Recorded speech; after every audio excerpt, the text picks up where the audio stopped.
Bien, je vais répondre à une question d'Annabelle. Annabelle me demandait si la relation sexuelle programmée n'aurait pas tendance à tuer l'excitation et le romantisme, hein. Bon, je comprends très bien la question. Merci beaucoup de la question, Annabelle. Maître Dame Kaya. Euh, Ça dépend. Je vais vous dire ça dépend. Pourquoi? Parce que euh, dans la société dans laquelle nous vivons aujourd'hui, sincèrement, est une société où si on ne planifie pas certaines choses, on aura du mal à le faire. Parce qu'on est épuisé, parce qu'on est fatigué. Et il y a beaucoup de couples qui auront tendance à mettre de côté le côté sexuel parce qu'ils estiment que ça prend beaucoup de temps. Voilà. Maintenant, je peux comprendre ça. Là où moi je conseille de planifier un minimum, c'est que je dis, si vous êtes un couple et que vous travaillez tous les deux dans la journée, quand on a envie de reconnecter nos corps, de se, voilà, de s'exciter et de tout le reste, même si vous voulez avoir une relation sexuelle, si vous êtes au lit tous les deux le matin, faites-le le matin. Programmez-vous chaque matin, j'exagère, mais oui, chaque matin, caressez-vous, touchez-vous. Quand vous avez envie d'avoir une relation sexuelle, pourquoi pas le matin? Si vous êtes des personnes, vous rentrez le soir, euh, c'est-à-dire que vous travaillez la nuit par exemple, et vous êtes là dans la journée chez vous, programmez-vous quelque chose dans la journée.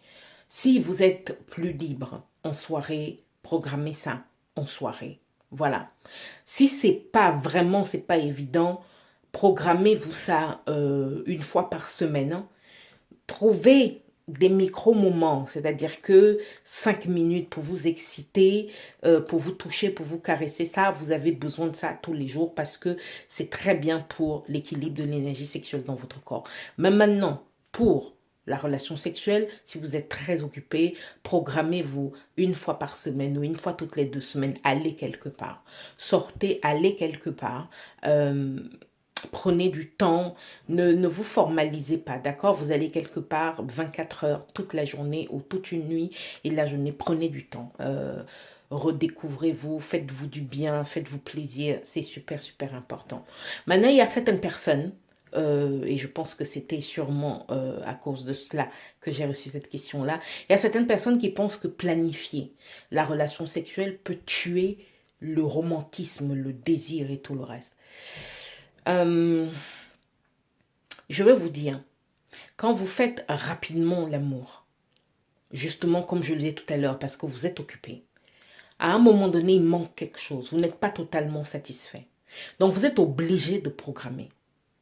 Si vous êtes très excité un jour ou un autre, oui, vous pouvez vous jeter l'un sur l'autre et avoir une relation sexuelle. Ça, c'est pas interdit. Mais je dis, il est important de programmer parce que vous avez besoin de plus que ça. Vous avez besoin de plus de 10 minutes. Vous avez besoin de plus d'une heure. Pour certaines personnes, vous avez besoin de vous reconnecter totalement à votre partenaire. Vous avez besoin d'une journée de 42, 24 heures, 48 heures. Pour certains, ce sont 12 heures.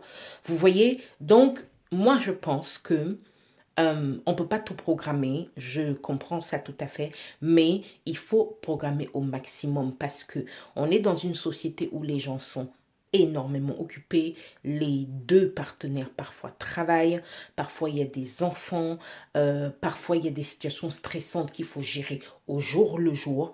Si effectivement on ne prend pas l'habitude de planifier, euh, de passer un long moment ensemble, ça peut devenir problématique à long terme et ça, je vous le dis clairement, hein. Donc voilà, c'était Madame Kaya Prêtresse Sexuelle. N'oubliez pas de liker, de commenter et surtout posez-moi vos questions. Voilà, à bientôt.